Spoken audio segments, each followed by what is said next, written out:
ईद अतहर को रोज़े अनवर से चुराने के मकसद से ये दोनों लोग मदीने में दाखिल हुए। ऐसे लोग शुरू से हुजूर नबी पाक सल्लल्लाहु ताला अलैहि वसल्लम की तौहीन तनकीज शहर जिंदगी रखते हैं।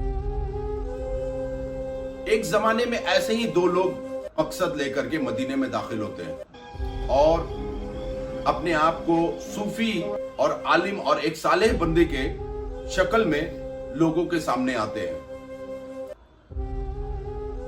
भेष बदल कर। और मदीने में एक घर उन्होंने किराए पे लिया और उस घर के नीचे वो एक सुरंग बनाने में लग जाते हैं और रातों को उस सुरंग का मट्टी काटते हैं, मट्टी खोदते हैं। मट्टी खोद करके वो जन्नतुल बक़ी में कब्रों के ऊपर चढ़ा देते हैं और दिन में तस्बीह लेकर के अल्लाह की इबादत में रहते हैं। लोग को लगता है ये बहुत ही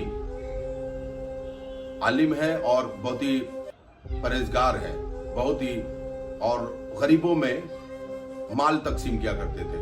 लोगों को लगता था ये बहुत ही जो है सालेहीन है, बहुत लोगों को खैरात करते हैं।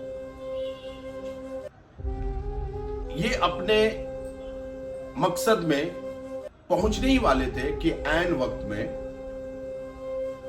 हुजूर नबी पाक सल्लल्लाहु ताला अलैहि वसल्लम बादशाह नूरुद्दीन जंगी के ख्वाब में आते हैं और नूरुद्दीन जंगी को ख्वाब में आने पर हुजूर नबी पाक सल्लल्लाहु ताला अलैहि वसल्लम ने दो लोगों का चेहरा दिखाया और कहा कि ये दो परेशान कर रहे हैं। जब नूरुद्दीन जंगी नींद से जागता है, वो बेदार होता है, तो सुबह उठ करके वो फौरन परेशानी में, घबराहट में अपने उलमाए कराम को जमा करके ये बात बताता है। उसके बाद बोलता है कि मुझे लगता है मदीने में कुछ तो गड़बड़ है।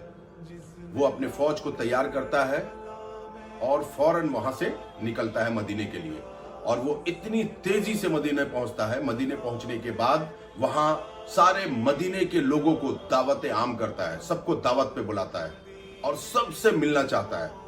पूरे मदीने की दावत की उसने, सबको दावत पे बुलाया। जब वो उसने पता किया कि सारे लोग आ गए हैं तो सबने कहा आ गए। फिर उसने पूछा, क्योंकि उसने जो ख्वाब में चेहरा देखा था वो चेहरा उसे नजर नहीं आया।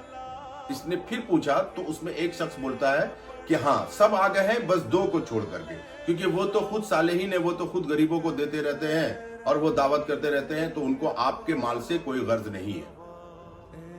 तो नूरुद्दीन जंगी बादशाह ने कहा कि अगर ऐसी बात है तो मैं उनके पास जाकर मिलना चाहता हूं। तो उनको जो है बुलाया गया।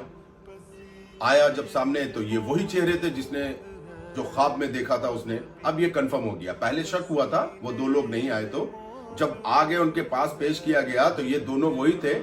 तो उसको अब कंफर्म हो गया ये वही दो चेहरा है। अब वो नूरुद्दीन जंगी रहमतुल्लाह अलैहि फरमाते हैं कि तुम मुझे अपना डेरा दिखाओ, घर दिखाओ।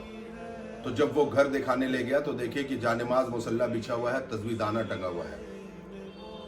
वो जब मुसल्ले को, जानेमाज को जब उठाता है तो देखता है नीचे एक पटरा बिछा हुआ है लकड़ी का। जब उसको उठाता है देखता है एक सुरंग है। उसके बाद उसने अपने जानवरों के साथ बांध करके उसको घसीट दिया, उसको बहुत ही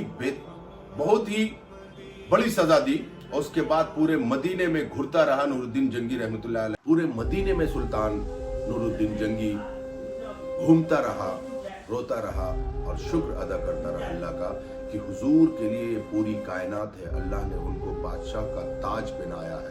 ये पूरी कायनात हुजूर के लिए है और हुजूर ने ये काम के लिए सुल्तान नूरुद्दीन जंगी को चुना।